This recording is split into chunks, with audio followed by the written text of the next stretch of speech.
नागपुर शहर में आशा देवी अपने 2 बेटों और बहुओं के साथ रहती थी। उनकी बड़ी बहू का नाम सुमन और छोटी बहू का नाम निधि था। आशा देवी स्वभाव की बहुत ही कंजूस थी, जिस वजह से उनकी दोनों बहुएं उनसे बहुत परेशान रहती थी। उनकी जॉइंट फैमिली थी, जिसमें हर छोटी बड़ी चीज का फैसला आशा देवी ही करती थी। उनकी मर्जी के बिना उस घर में एक पत्ता तक नहीं हिलता था। ऐसे ही एक दिन सुमन अपनी देवरानी से, ओफो, अब आज क्या बनाऊं खाने में? निधि, एक काम कर, सासू माँ से पूछ कर आ डिनर में क्या बनाए। निधि की शादी को अभी कुछ महीने ही हुए थे, जिस वजह से वो अपनी सास से बहुत ज्यादा डरती थी। मैं नहीं दीदी, आप ही पूछ कर आओ माँ जी से, मैं नहीं जाती पूछने। अपनी सास के डर के मारे निधि उनके सामने जाने से बहुत ही हिचकिचाती थी, जिस वजह से सुमन को ही अपनी सास का सामना करना पड़ता था और उनके गुस्से का शिकार होना पड़ता था। देवरानी जी, तुम तो सासू माँ से ऐसे बचती फिरती हो मानो अकेले तुम ही को उनसे डर लगता हो। खैर छोड़ो, अब मुझे ही जाना पड़ेगा उनसे पूछने। बाहर के रिमझिम भरे सुहाने मौसम को देखकर सुमन को आज कुछ अच्छा खाने का मन था, लेकिन वो जानती थी कि उसकी सास आखिर में उसे दाल चावल ही बनाने को कहेगी। इसी दुविधा में खोए हुए सुमन अपनी सास के कमरे में जा पहुंचती है और डरते हुए अपनी सास से पूछती है, मम्मी जी, आज खाने में क्या बनाना है? बहू, जो भी तेरा दिल करे तू बना ले। अरे स्टोर रूम अनाज से भरा पड़ा है, मैंने कोई कमी थोड़ी न छोड़ी है तुम लोगों के लिए। हाँ जानती हूँ, सारा स्टोर रूम तो राशन के चावल और दालों से ही भरा पड़ा है, उसके अलावा है भी क्या इस घर में? अरे किस सोच में डूब गई, समझ नहीं आ रहा कि क्या बनाऊं। अच्छा एक काम करना, तू ना दाल चावल ही बना ले और साथ में पुदीने की चटनी भी बना दियो। लेकिन माँ जी, कल रात को भी दाल ही बनी थी और यहाँ तक कि आज दिन में भी हमने दाल चावल ही खाए हैं। हाँ तो दिन में काली मसूर बनी थी, अब तू लाल मसूर बना ले। अरे दाल है, पर है तो अलग अलग रंग की। माँ जी, रोज रोज यूँ दाल खाना अच्छा नहीं लगता हमें। अच्छा, आई बड़ी महारानी, अपने घर पर क्या पकवान खाती थी जो यहाँ दाल चावल खाना अच्छा नहीं लगता? और इतना ही शौक है नया नया खाने का तो लाओ, निकालो अपनी जेबों से पैसे और थमाओ मेरे हाथ में। अरे घर ऐसे ही नहीं चलता, आगे पीछे हर चीज देखनी पड़ती है, और तू तो जानती ही है सब चीज कितनी महंगी होती जा रही है। अपनी सास की बातें सुनकर सुमन का चेहरा लटक जाता है, लेकिन उसके अंदर इतनी हिम्मत नहीं थी कि वो सास की बातों का जवाब दे सके। वो दुखी मन से रसोई में आती है और गुस्से में दाल निकालने लगती है। क्या हुआ जेठानी जी, आप इतने गुस्से में क्यों हो? देवरानी जी, मैं तो हमेशा ही गुस्से में रहती हूँ, लेकिन अफसोस कि मेरा गुस्सा कभी किसी पर निकल ही नहीं पाता। लेकिन हुआ क्या है जेठानी जी? होना क्या है, हमेशा दाल चावल ही खाओ, दिन में लाल दाल, रात को काली दाल, सुबह मिक्स दाल। ये दाल खा खाकर तो जिंदगी ही दाल बनकर फैल गई है। ये बात सुनकर निधि को बहुत हंसी आती है और वो चुपचाप एक तरफ चूल्हे पर दाल और एक चूल्हे पर चावल चढ़ा देती है। आशा देवी के घर में सुबह शाम हर वक्त बस दाल ही बनती रहती है। ऐसे ही कुछ दिन बीत जाते हैं। बहुओं के साथ साथ अब आशा देवी के दोनों बेटे भी रोज ऑफिस में दाल ले जाकर बोर हो चुके थे। एक रोज जब वो रात में फिर खाने में दाल देखते हैं तो बड़ा बेटा आलोक अपनी पत्नी से कहता है, अरे यार, फिर वही दाल चावल। ये दाल खा खा कर ना मैं तो पक गया हूँ। यार घर में कुछ और सब्जी नहीं है क्या, जो हर वक्त बस दाल चावल ही खाने को मिलता है?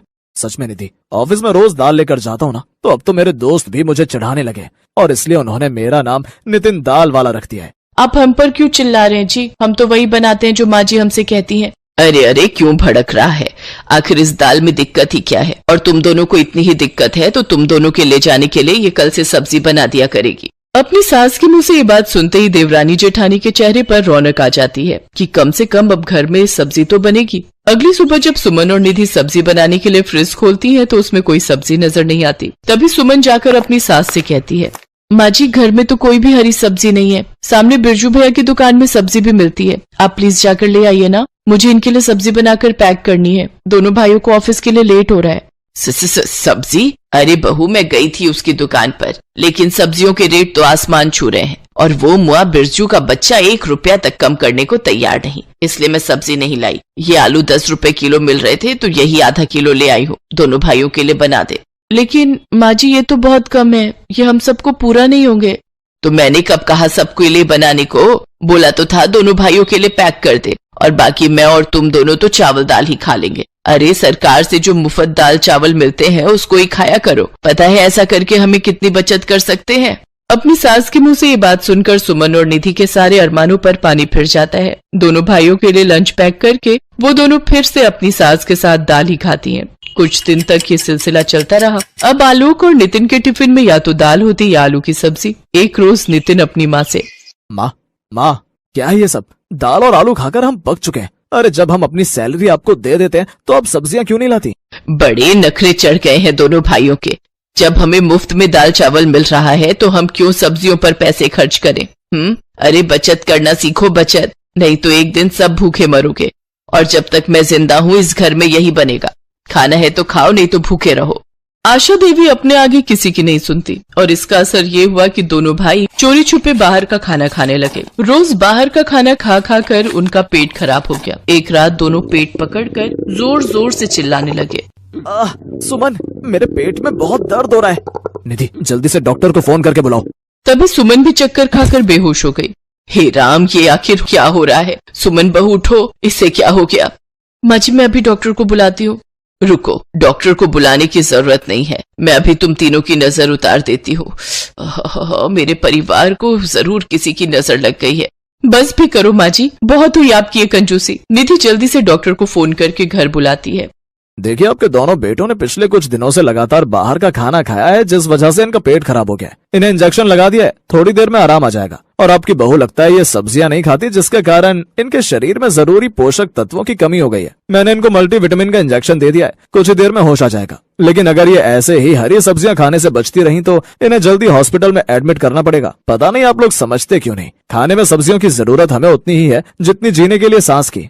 आशा देवी को अपनी गलती का एहसास हो जाता है और वो कहती है, इसमें इनकी गलती नहीं है डॉक्टर साहब, मैं ही अपनी कंजूसी के कारण इन्हें राशन में मिले मुफ्त दाल चावल खाने को मजबूर करती थी। लेकिन अब मुझे अपनी गलती का एहसास हो गया। अब से मैं अपनी ये कंजूसी भरी आदत छोड़ दूंगी और अपने बच्चों को हर तरह की सब्जियां खिलाऊंगी।